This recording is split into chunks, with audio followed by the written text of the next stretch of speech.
Hello everyone, Ron here from LTL Tutoring Central. And guess what? September is just around the corner.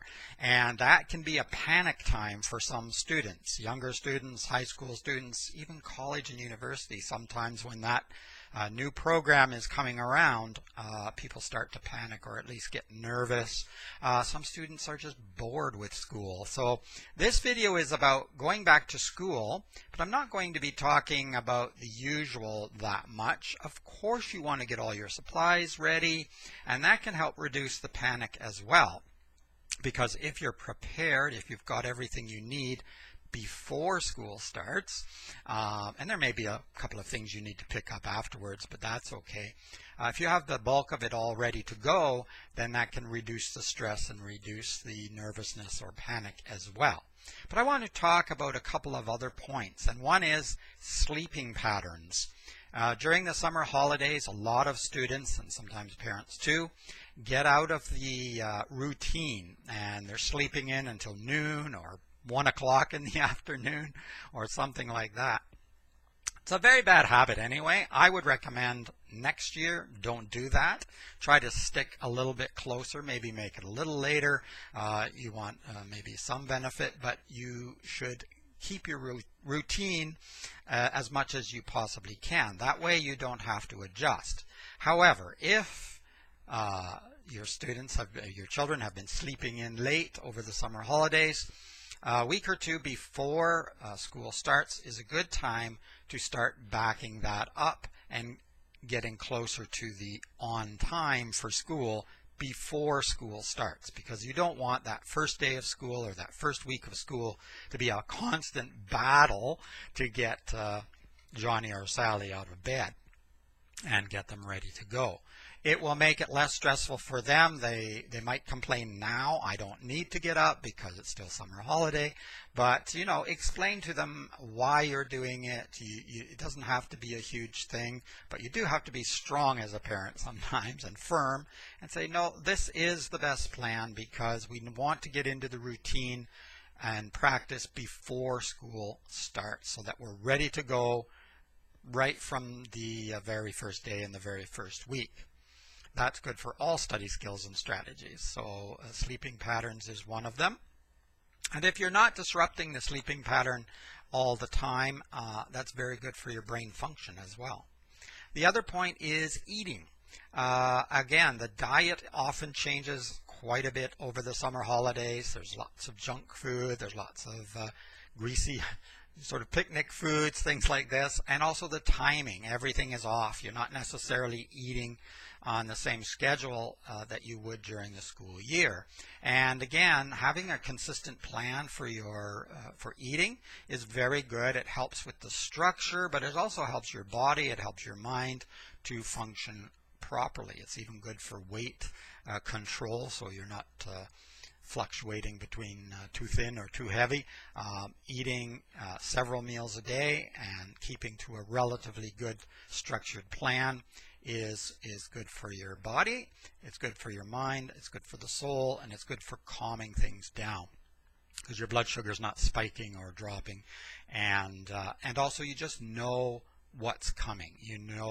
I can do this now because it's not lunchtime until here, and then I'll have a snack, and then I'll do this. So it gives you a little bit of a plan just in your mind how the day is going to go, and I think that helps a lot of children, but it helps adults as well. It's good to have a bit of a schedule. You don't have to be really, really strict, but to have something is good.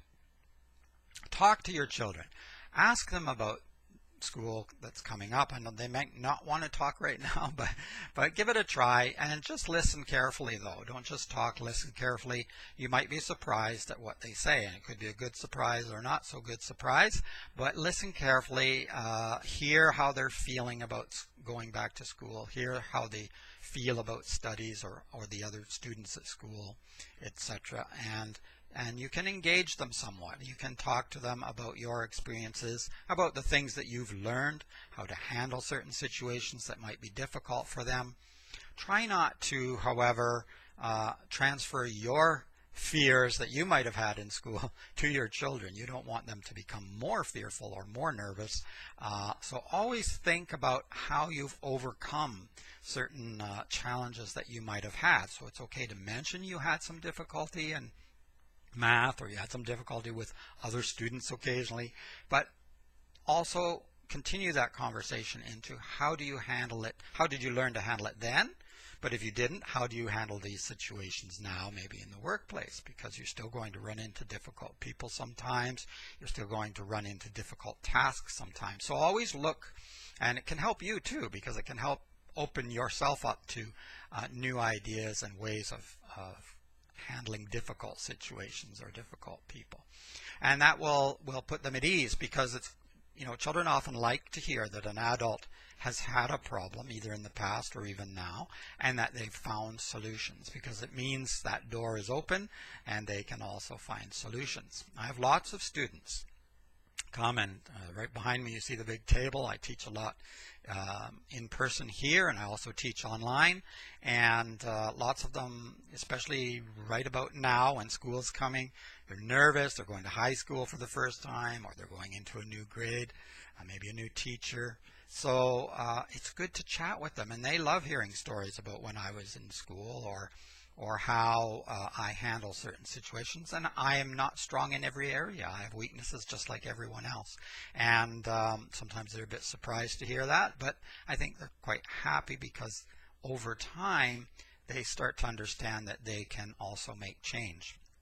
You don't have to accept that everything will always be difficult for you. You can make changes, you can stretch yourself, you can grow, and you can learn. So help them to know that, help them to feel comfortable with that idea. Learning isn't all about just math and spelling and writing essays. It's the whole package. It really is the whole package, including your health, which is why I talked about sleeping and eating. I'm not going to go on too long. Check out the blog. There'll be a link underneath, and check out the website. If you need some help with certainly the academic side of things, and reading, writing, mathematics, check out the website, or just leave a message here, or send me an email. There's lots of ways to get in touch, and I can set up a program that will help you or your child and moving forward. And that includes study skills and strategies, talking about all kinds of things you can do to help yourself or help your children, or the children help themselves when they get back to school. So, like the video, subscribe to the channel if you want. I'm always interested in hearing from parents and also students, so give a shout out if you like. It's Ron from LTL Tutoring Central, and I will see you again next week. Have a great week, and keep learning and keep having fun. And if you're starting school before I make a new live video, enjoy that moment. Enjoy getting back into the swing of things. Get a strong start, and that'll make you feel better and more confident moving forward. See you later. Bye-bye.